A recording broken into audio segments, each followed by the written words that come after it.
Welcome into University of Hoops, the show that gives you an inside look at the people making everything happen on your favorite basketball team. Today, we are super excited to welcome Indiana Mad Ants General Manager Chris Taylor. Chris, welcome to the show.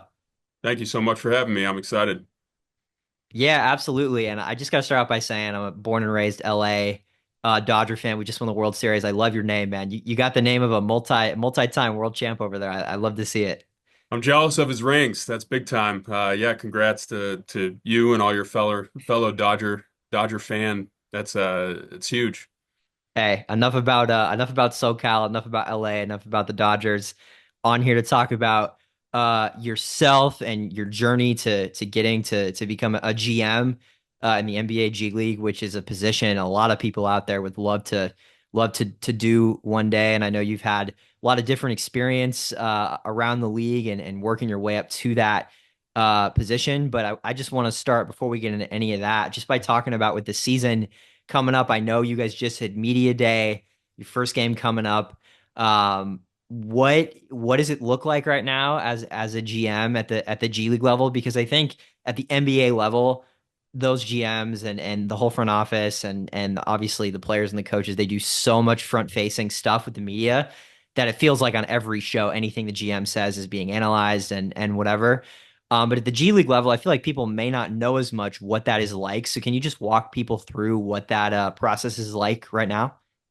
Yeah, definitely. That's the nice part about the G League, I would say. Definitely scrutinized significantly less. Like if we can get any publicity within the community or anything, that's pretty cool. Excited for for our players, for our staff, anything like that. So without question, drastically different than at the NBA level. But that doesn't stop us from doing what we have to do, on a daily basis. So this is an incredibly hectic time of year. Uh, we're just over a week into G League training camps. It already feels like it's been much longer than just a week. Hard to imagine that, just 9 days ago was the G League draft, as we are preparing for kind of put the finishing touches on completing our training camp rosters. And then all players flew into market, last Sunday. And then here we are, like I said, just over a week in. So very, very hectic. Just working through a lot of details. I think this is where, as a staff, we always talk about. I mean, the month, to 4 to 6 weeks leading up to the G League draft and then training camp. That's where the foundation is really built for the season. That's kind of when all the hard work scouting and looking at talent throughout the course and talking to agents and players and everything during the summer. That's when those things come together. Um, and kind of sets the pace for what kind of season we want to have at the G League level. So really working through everything at this point. It's kind of all the boring behind the scenes things that I know you guys know about, but it's like the travels, booking flights and bus trips and trying to talk to, our financial team to make sure we're all on the same page there with everything from per diem to, whatever it may be. And then also working with coaches to work on practice schedules, making sure that's locked in. Here in Indy, since the Mad Ants have moved to Indianapolis, we share a facility with the Pacers, which is phenomenal. But with that also comes some challenges because now all of a sudden, with just, you don't only have um, one organization sharing a building, it's two. So, working through hurdles there, schedule wise. Um, Coaches love to change things at the last second. So always kind of understanding that that's fluid. But it's a lot of those behind the scenes details that really take up a lot of time this year. Um, but we're also on the court, so that's the phenomenal part and really makes it the most fun. Um, so amongst all those details, we're evaluating our team right now as we still have final cuts to make as we get closer to our final roster. Like you said, touched on media day. That's always it's a fun day. Any chance you have an opportunity to talk publicly about what we're doing, whether behind the scenes or within our locker room is phenomenal. Very exciting. But yeah, just working through a lot. That was a long-winded answer, but there's definitely a lot going on right now. Yeah, I mean, Chris, one thing that you mentioned that I want to touch a little more on is I guess, advantages and the pluses to being in the same building as the NBA club. Obviously, like I said off the top, of being a SoCal guy, I'm familiar with how that's helped the Lakers player development throughout the years. I mean, already for you guys, like what are some of the specific positives that you've seen with that? And how does that help the guys that are on two ways and even the guys that aren't on two ways yet that are working to try to get to that point? How does that help just being in the same building? I'm sure having run in between players and coaches and such. Yeah, it's a great question. I think, for us, uh, going through it firsthand, just the continuity and the synergy between the two organizations. You know, we with that we also don't have there's no excuses built in. We have to follow the same plan that the Pacers are going with. It's obviously that's the goal of every G League team. But when you're in the same building, it's staring you right in the face. But it's such a fantastic opportunity. Not just for our players, it's for our staff as well. We no bones about it. The G League is a stepping stone. It's a league to here within the Mad Ants organization. We like to refer to them as better basketball opportunities. I think a lot of people, player wise, you only think that that's about going to the NBA, which certainly that's a huge part of it. But being able to utilize NBA level facilities is such a competitive advantage from that standpoint of helping our players and staff, improve, grow and develop. Um, it's remarkable. I've been in this with this organization for a while, and I had a chance to. I lived in Fort Wayne when the team was there full time, which was great. And we had a good setup for where we were at the time, especially compared to some other teams in the league. But now coming here, to Indy full time, it's night and day. With just access to these NBA level facilities, that is certainly not the norm in the G League. Um, and we try our best to remind guys of that every day. The carrot of the NBA is dangling so close in this league in general. And now organizationally, it's literally as close as it could be. So we like to share with our guys, you don't have an excuse not to be successful if you're within our, within our facilities because you have access to literally everything. So, you should be in the gym every night with our coaching staff, getting extra shots up, extra work.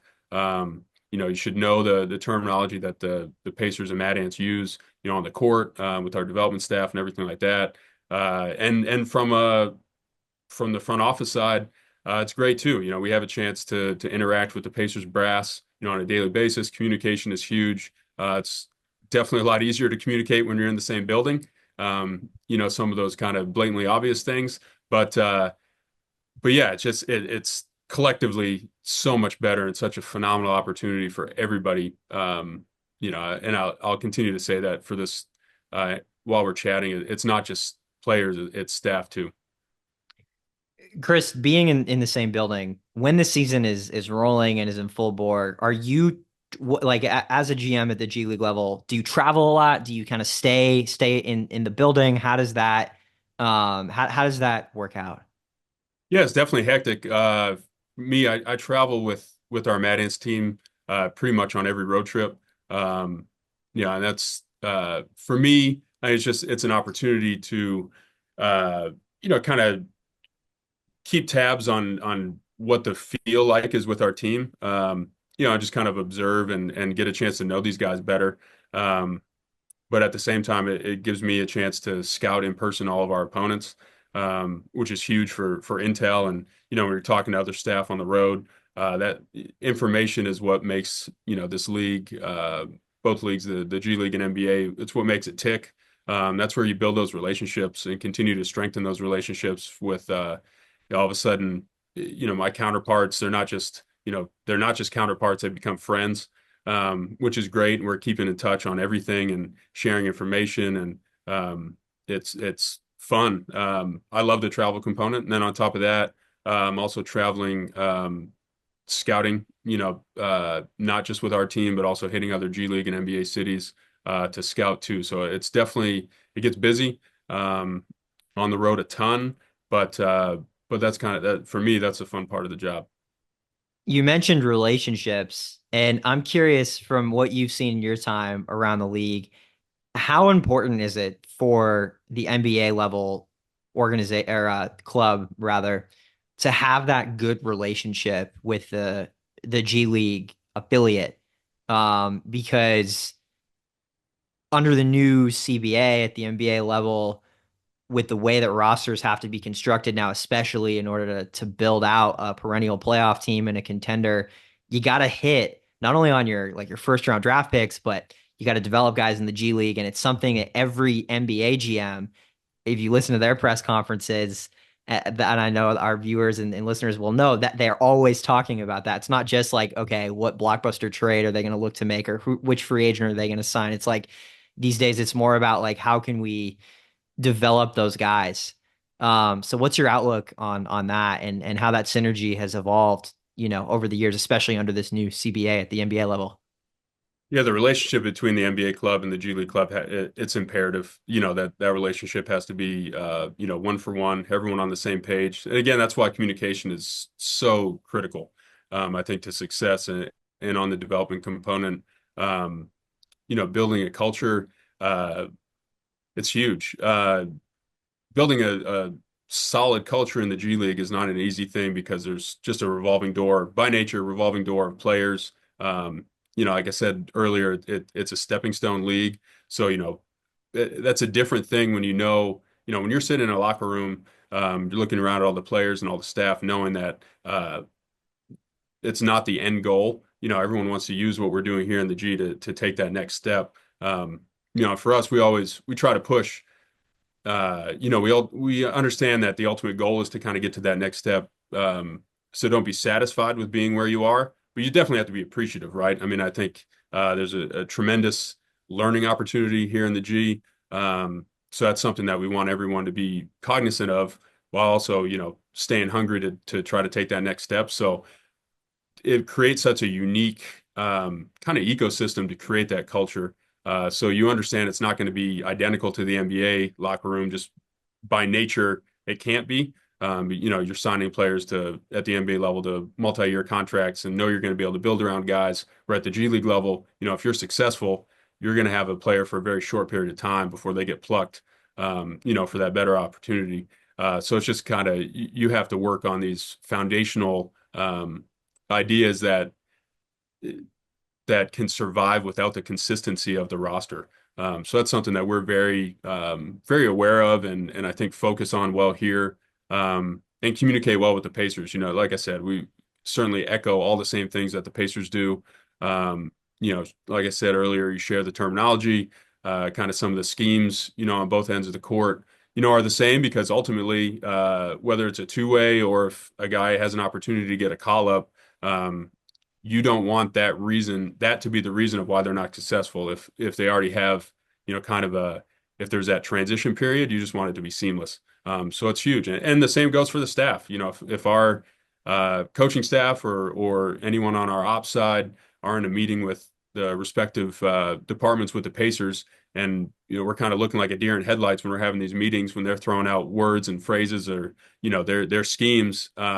That's not going to reflect well on us. So I think it's just something that you have to be hyper aware of, and with the understanding that like just communication and you can't over communicate. It's imperative to the success.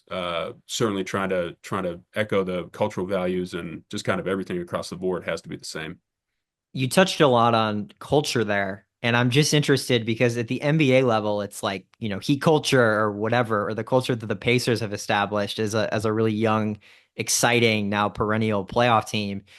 And it's like you mentioned, it's like at the NBA level, you have these guys that are on these contracts and you know what you have. As a G League GM, how do you balance building that culture with this come and go influx and then sort of departure of talent that's in this like continuous cycle? That's a great question. It's certainly not easy. Um, and you have to have a fluid understanding that depending on the group that you have, in the locker room, you're going to have to focus on, certain pillars where you can't just, it's not kind of a blanket answer for everything. But you have to have those, for us anyway, for myself, we have those core, a couple things that we truly believe in, and it really doesn't matter who comes in to our system, they'll benefit from it. And then you kind of tweak, kind of the outside edges. And again, for us, I'm incredibly fortunate. Our head coach, Tom Hankins, is great. He's very open, to having these conversations and believes in some of the stuff that we push, and then we kind of come up with more ideas together. And it's just kind of uh, every meeting that we have, every touch point we have with players, these things come into play, and it's just something to reemphasize over and over. That's what we found. That's where you get the buy-in, but it certainly changes. Looking at our team last year, very high level. We set a franchise record for most wins in a season, set a handful of G League records, and everything. And then what worked last year was great, clearly worked. And then, fast forward and we have a completely new roster this year. So it's figuring out our personalities this year, trying to figure out how we can best kind of pinpoint what's going to motivate these guys while, like I said, relying on those, the couple things that we know tried and true will work in the G League within our system. Yeah, and the cool part is too, the Pacers buy into that as well.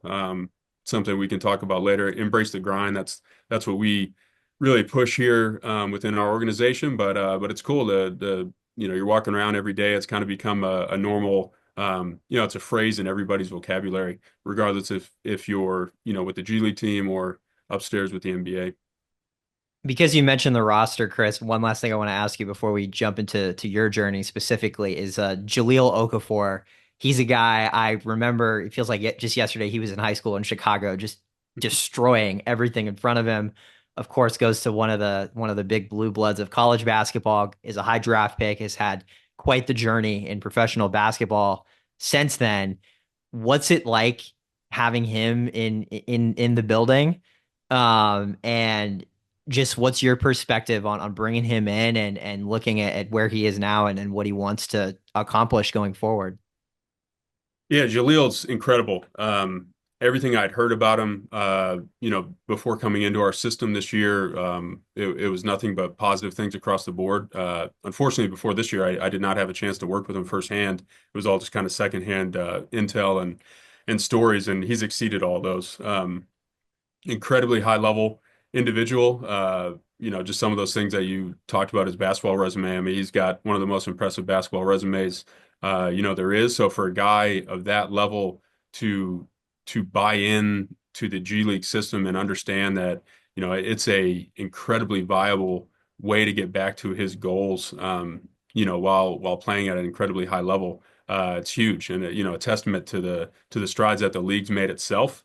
And for us, we've had success previously, with guys who have those impressive basketball resumes and want to give it another shot, to play at the highest level. So the trust that he's instilled in us that he'll buy into our system, and then use what we're teaching here with our development and our medical staff and again the facilities, just kind of everything, all those touch points, that he trusts that we can help him get back to where he wants to be. That's huge. And I'm learning from him every day, just, from all of his experiences, whether playing at, the highest level, obviously winning a championship with Duke, to his experience in the NBA, to, we were just talking about some of his experiences overseas, and just things that he's picked up along the way. That those are all little nuggets of information that are very beneficial to us on our side. For me, as I continue to try to figure out, what works best in our team system. But then also in our locker room, he's a resource for all of our players, especially a lot. This year we have quite a few young players that have never played in the G League before. Maybe they played overseas a couple years, or they're fresh out of college in their rookie years. Like you have an open book of the way to do it and achieve things at the highest level. So we constantly tell our guys like take advantage of that. Take advantage is a phrase that we constantly say of everything. It's not just, we talked about going into the facilities here, utilizing our coaching or medical staff or whatever it may be. It's like, just look around the locker room too. Everyone has their own story. Everyone has their own kind of recipe for success in their own way. And Ja's at the top of that list for sure with the basketball wise. Love to hear that. Definitely rooting for him and wishing him the best this season and going forward. You just touched on it there, Chris. You said everybody's got a story, and now I wanna get into that. As somebody who's lived in Massachusetts before and familiar with Emerson, and I know that that's where you played some D3 college ball. From doing that to your time with the Maine Red Claws, and then working your way up through the Indiana Pacers organization to get to where you are right now as the G League GM. Take us through that journey, what it's been like for you, and what some of the highs and the lows have been through it all. Yeah, I won't bore listeners too much with too much of that story. There's not a lot of excitement there. It's kind of more just the slow grind, I would say. But yeah, from a small town in Maine, originally Calais. It's on the Canadian border, but on the coast. So uh, I could not think of a better area to grow up. I think just kind of learning some of those values of hard work and dedication and it feels like the middle of nowhere, but some of those things that were taught to me growing up was just like you can achieve whatever you kind of set your goals to. It doesn't matter where you're from. Maine's a very slept on basketball state.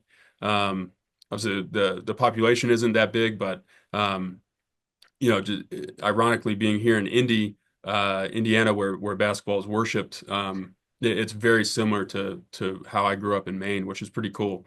And that's something. Steve Clifford, the fantastic coach, he's from Maine as well.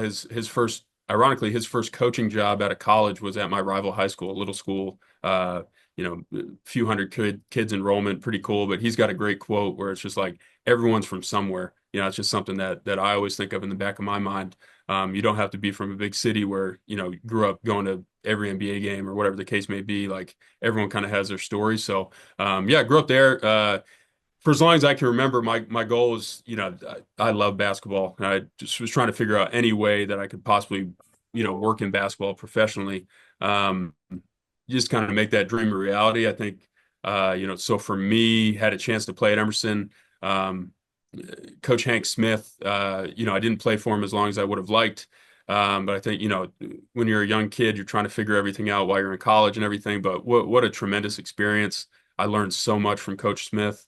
There's a lot of other, and when I agreed to go to Emerson, I knew about, Sam Presti and Rob Hennigan and some of the other guys that came before me that were working the NBA. But I kind of just wanted a shot to be in an NBA city. Emerson seemed like a great school. I had a chance to play, and it was just kind of like everything kind of came together. So while I was in school, I actually had a chance to intern with the Celtics. At the time, I thought that my best chances to break into the NBA side was on the business side, just because those jobs are more prevalent. I didn't really know what the case may be, if it would be, marketing, fan engagement, ticketing, like whatever I could do to get in, I was open to it. I got lucky with an internship. It was more on the corporate sponsorship and like in-game promotion side. I was very fortunate with my boss as a freshman. Um, I like to think maybe he recognized that I was a little bit more driven than some of the other kids that were in there. But that could have just been because I was, obsessed with the NBA and obsessed with the Celtics and was literally willing to do whatever. So I had a chance to work every game my freshman year. When I was there, I was just kind of handing out programs and kind of working on some stuff behind the scenes and had a chance to get in the gym. And then he offered me, if it worked out schedule wise, to go to any game I could to help out. So for 4 years while I was there in Boston, outside of our own games, or if I was home for Christmas, I had a chance to get in the garden. And I'm dating myself here, but my freshman year was the year that the Celtics won with Garnett and Pierce and Ray Allen. So I mean, what a high level group to be around. And I tried to take full advantage of every time I was in the garden to talk to as many people as I could. With teams, both the Celtics, but also all the visiting teams. Um, because ultimately, if you were working in the NBA, that was a job that I wanted. So I was trying to find out any little tidbit of information that I possibly could, any advice. So that's kind of like really where I got the true passion to be like, hey, like no question, this is what I want to do. Um, so when I graduated, it was during the lockout year, so kind of all those relationships that I'd worked on and some opportunities that seemed like they were going to come to fruition instantly dried up. So it was completely back to square one, trying to figure out what I was going to do. Luckily, some connections I'd made through the Celtics, they had transitioned to the Maine Red Claws, now the Maine Celtics. at that time, and the D League, now the G League, decided to they were going to roll as normal. So the season was going to start on time, even though the NBA was delayed. Um, I was kind of around, had said, "Hey, I'm willing to do whatever." And they're like, "Well, if you want to move to Portland and help us out, on the business side, we got an opportunity for you." So, I jumped at that. And when I initially got there, I was coming up with ideas for like fan engagement stuff during timeouts. I was answering phones, selling tickets, running to get coffee, you name it, I was doing it. It's an embarrassing fact that I usually share on this stuff. I even wore the mascot uniform. That was kind of a way to make some extra money. The powers that be told me that this would be a scheme that I could share with NBA teams, that I was literally willing to do anything. And then now, once I broke in on the NBA side and told that story, everyone just kind of started laughing. It was like, what's wrong with you? That that that wasn't what we're judging you on. But anyway, now it's a funny story to look back on. So and then when I was kind of had my first foot in the door, I'd really made it known that I wanted to jump to the basketball side. Um, I think just kind of being in there, got lucky. Our video coordinator at the time, once the NBA had started to pick up, he actually got a call up to the Sixers.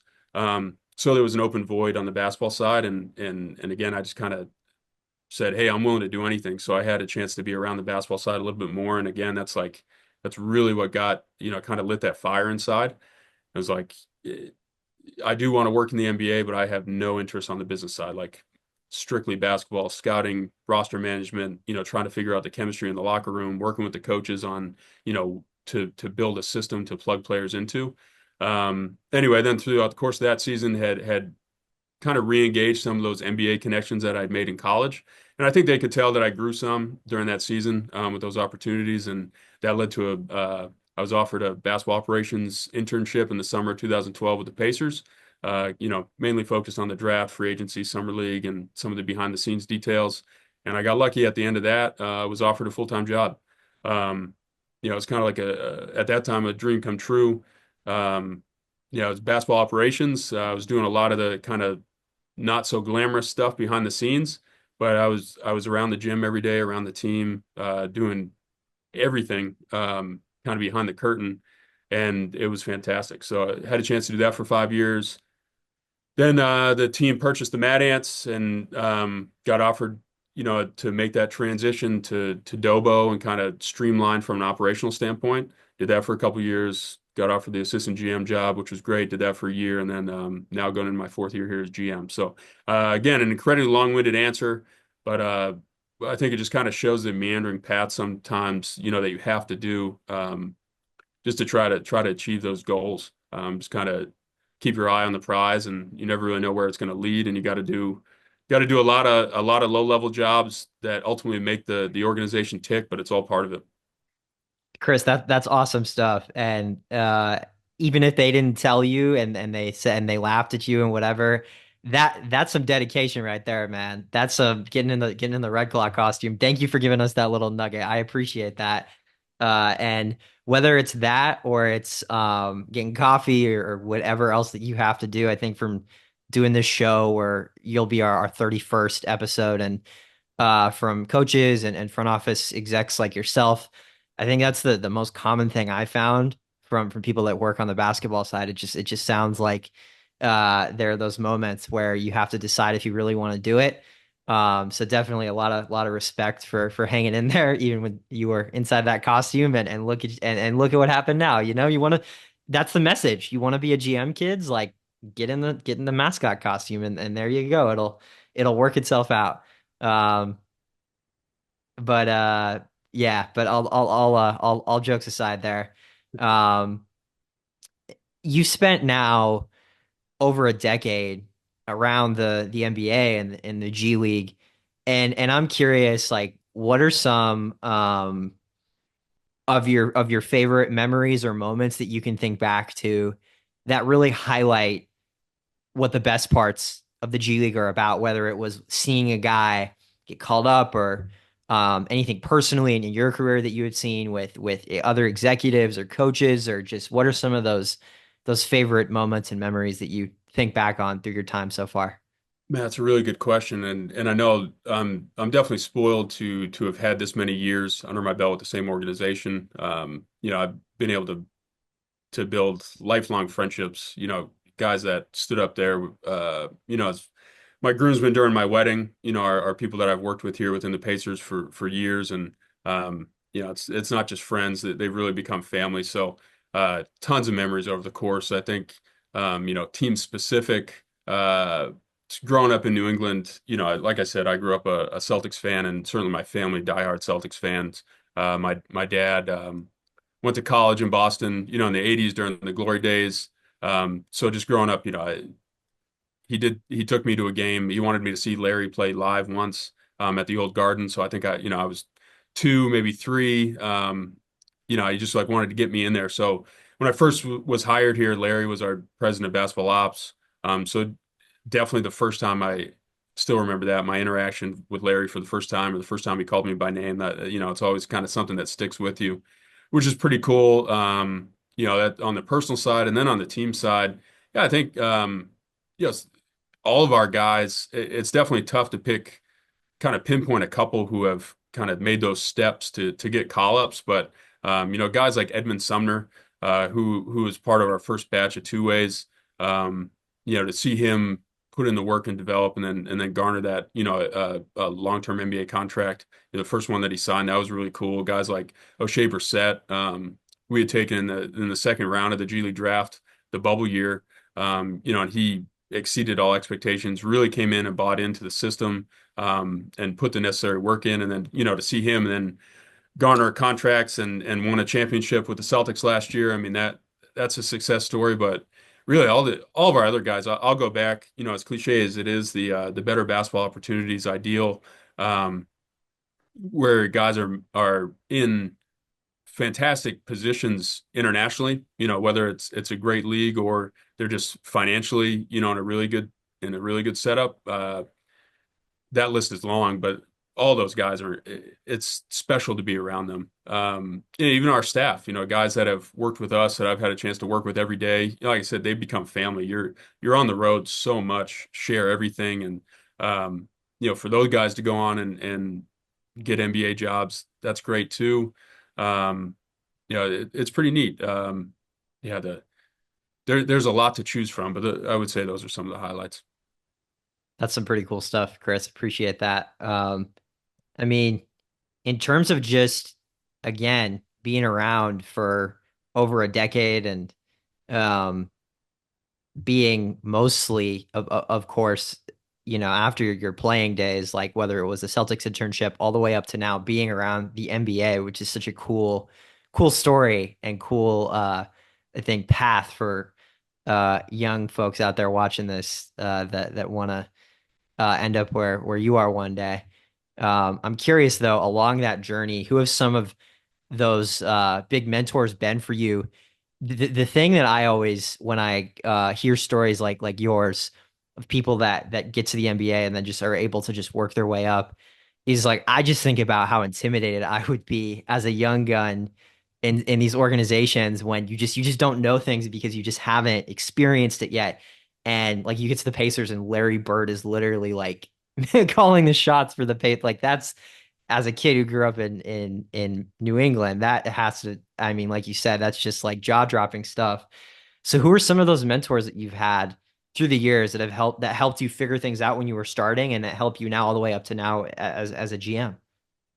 Yeah, another really good question. I think looking back, I've been incredibly fortunate with a fantastic kind of support group, or mentors, or just kind of people that were very open to helping and just kind of sharing information along the way. Like I said, growing up in this small town in Maine, was not privy to a lot of these situations. I do remember in college, someone had just kind of said the adage, act like you've been here before. Um, yeah, and that's kind of the out of the same thing of like fake it till you make it. I'm more of a fan of act like you've been here before. I found myself in endless situations that I would have never, even imagined, or something I had dreamed of, as being obsessed with basketball and the NBA. I mean, I knew all NBA staffs, when I was a kid. I was a nerd about it for sure. And then all of a sudden, when I have a chance to work firsthand with some of these people, um, so you kind of have to put that aside, of course, and again go back to act like you've been here before. But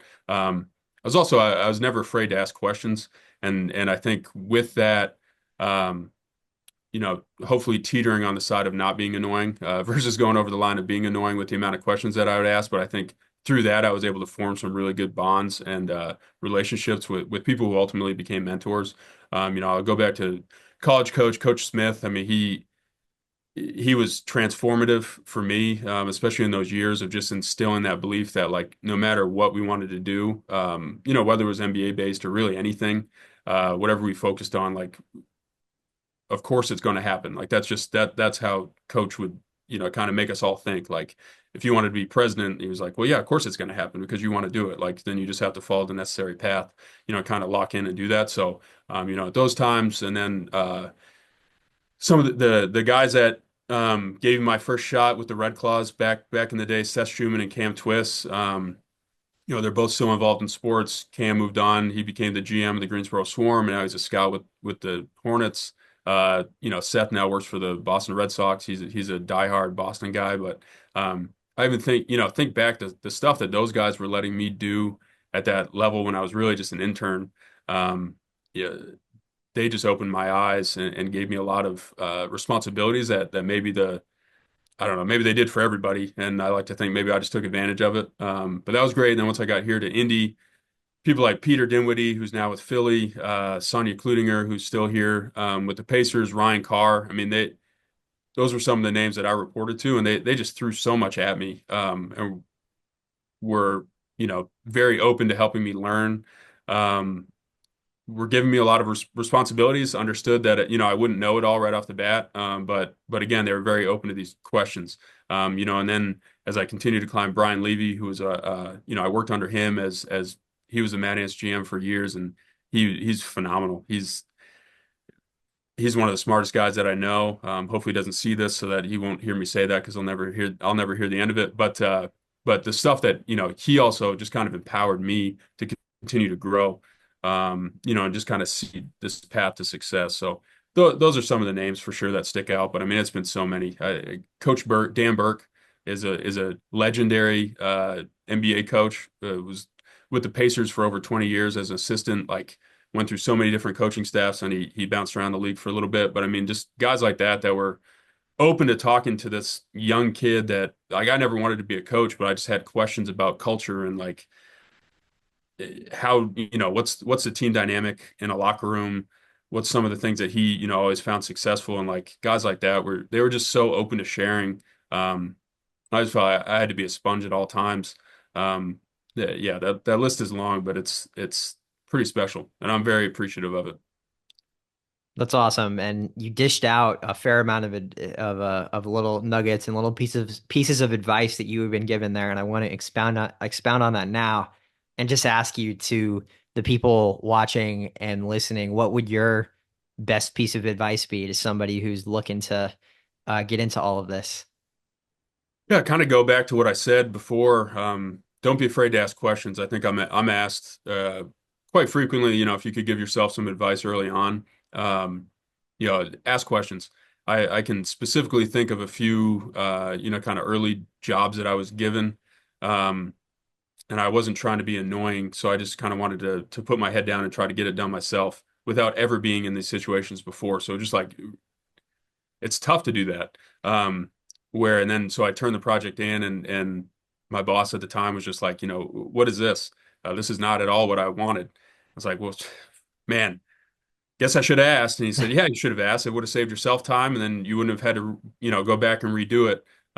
So that's something, and I think the idea that no job is too small. I think, you said from doing this for 31 episodes, I think a lot of people would expound upon that. And it's just like it's kind of some people say it's like an intern mindset or whatever, but I think just no job is too small. Like it's got to get done. Um, you're not going to get anywhere if you just kind of walk past the job, I guess. And just expect that somebody else will do it. So that's a good mindset to have, and something that I constantly remind myself of. Like just get it done. It has to be done. So might as well do it yourself. While we're on the topic of advice, I'm also thinking of something you said during the first part of our interview where you mentioned the phrase "embrace the grind" and how that's something that you kind of live by and you emulate in the building there. What does that phrase mean to you? And just tell me more about that one. Yeah, I mean that's something I really preach every day. Our staff here and I'm sure our players too, even though they've only been here for so over a week now. They're probably annoyed with me saying it. It's plastered everywhere, but I think it's more than just a phrase that's on the wall. It's really something that G League specific that I think it really helps to buy into. It's I think in my own perspective, every situation in life, you can either look at things as an advantage or a disadvantage, a negative or a positive. Um, and it really doesn't do any good to complain about things that are outside of your control or look at things in a negative light. Everything should be an opportunity. So that's kind of what Embrace the Grind's about. Uh, Taken really from I think Navy SEALs, Embrace the Suck. It's just kind of like everything in life, there's bad stuff that we have to go through are not ideal situations, but uh, I'd say complaining about it doesn't do anybody get any good. So, in the G League, despite us being as incredibly close to the best league in the world, it's still, miles away, light years away from the frills and everything that the NBA has. So that's kind of why what we push here. It's like embrace the commercial flights, embrace the layovers, embrace the bus rides, the lower pay, kind of all that stuff. Like that doesn't mean be satisfied with it. Back to the point that I said earlier, but if you're appreciative of it and it keeps you in the moment of embracing it, use it to your advantage, then you can learn from it. I think a prime example of that we kind of push, like if you're on a commercial flight, like take advantage of if you're we have a 2 hour layover or something in Chicago. Talk to one of the coaches. Go through some film, make yourself better on these bus trips. The guy that's sitting across from you on the bus, like have a conversation. You're going to learn more about that teammate than you ever would have otherwise. And I can guarantee you that if you guys connect on some of these things, in that setting, it's going to translate to chemistry on the court. It's just kind of all those things. Like, and then once you do reach those better basketball opportunities, having that perspective, it's going to make you so much more appreciative. And you'll remain hungry. That's our hope. Continue working and not kind of get caught up in everything. So that's again a long-winded answer, but that's what embrace the grind means to us and what we try to push here in our locker room. Yeah, and I think, look, like whether it's in the G League or the NBA or high school basketball or college, whatever, at the coaching level, at the front office level, every organization has these sayings and cultures that they try to emulate. But at the end of the day, clearly also super important for some guys in the locker room to be able to be messengers to that, right? And in the NBA, again, what we were talking about earlier, you have guys on the roster, you can have a set of vets on your team that whether they're superstars or they're guys that are rotation guys or just there on the bench to help the overall environment and the culture. In the G League, though, of course, again, like with the rotating nature of it, how important is it to make sure that you have some vets on a G League roster? Is that something that is possible to do year in and year out? And how does that help you, accomplish sending that message that you and the coaches want to send? Yeah, that's a good question. It's definitely a challenge. I think as the G League has continuously grown and become, a more legitimate league, there's just more interest. Going back to Jahlil, like a guy like that, previously might have just tried to maximize the amount of money that he can make overseas, where now, he sees the benefit of being in the G League. Just to use him as an example, because it's, he's here in training camp and it's right in front of our faces. But yeah, I think for and every team utilizes things differently. Some teams just want to be, a complete kind of laboratory where they want to throw things and, see what works. I think we have found benefit, and this is, my personal approach. We're having those vets in the locker room, especially, with the importance, like we talked about earlier, of two ways. As you're really honing in on those late picks in the draft or the guys that go undrafted.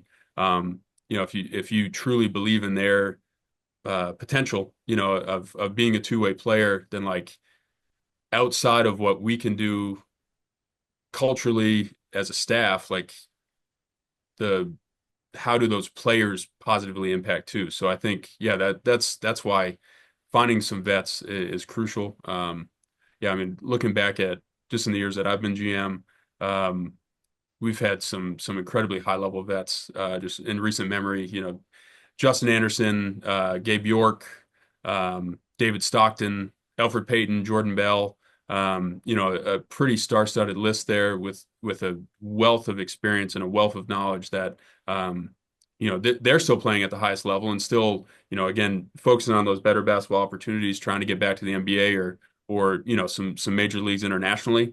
As we've seen, but at the same time, those guys have self-awareness to understand that, they are at a point in their life where they can, kind of pay it forward, so to speak, of taking some of these guys that don't have that professional experience and are open to sharing both the positives and negatives that they've learned upon, along their career. So I think it's imperative, to the success and certainly not just of the team, wins and losses, but I think, yeah, like obviously we're focusing on it, the cultural component, of that. If you get those guys that have played at the highest level, have all this experience on their resume, and if they've bought in, then the rest of the guys have to fall in line too. And you see that at the NBA level as well.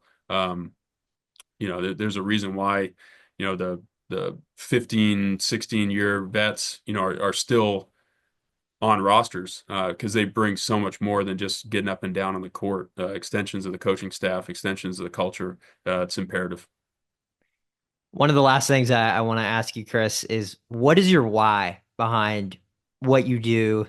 And I know that, like uh to younger people that want to get into this, whether it's on the basketball side, on the media side, like whatever it is, it can look glamorous from the outside. And I know you've talked a lot about a lot of your highlights, but I know no matter what part of the business you're in, it's grueling and it can it requires, a lot of sacrifice and determination and drive and all the rest of it. So even though you've had those great moments along the way from the time you were young, younger with the Celtics to now in Indiana, what has kept you going through the ups and downs of it all?